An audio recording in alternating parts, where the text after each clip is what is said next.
In this video, I'm going to show you how to use screen values for filtering in Glide. To start, open your Glide app.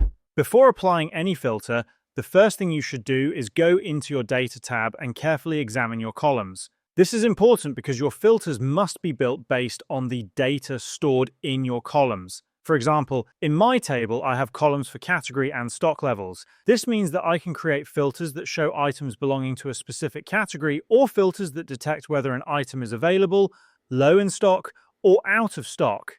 In your case, your filters will depend entirely on your column structure, so make sure you understand your data before moving forward.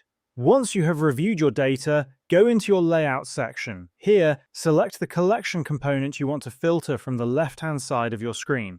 After selecting it, go to the Options panel on the right-hand side and scroll until you see the Filter Data section. Click on Add Filter to create your first filter. In the first drop-down menu, choose the column you want to filter by. For example, I want to filter items by category, so I select Category. In the second drop-down, you will see different logical operators such as is not, is empty, and more. These options may vary depending on the type of data you're filtering. For my example, I select is. In the third field, type the value you want to filter for, in my case, bakery.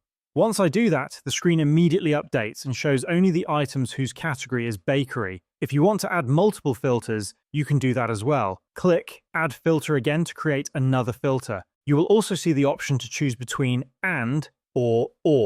Selecting and means both conditions must be true for an item to appear, while selecting or means that only one of the conditions must be true.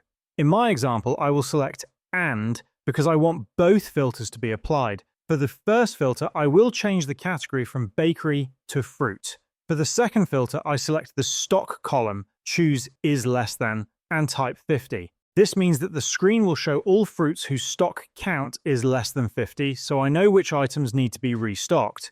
After applying both conditions, my screen updates and shows exactly those items. In the same way, you can use this filtering feature to display only the items or records that match your specific conditions. Filters allow you to control what users see and create personalized, dynamic views inside your Glide app.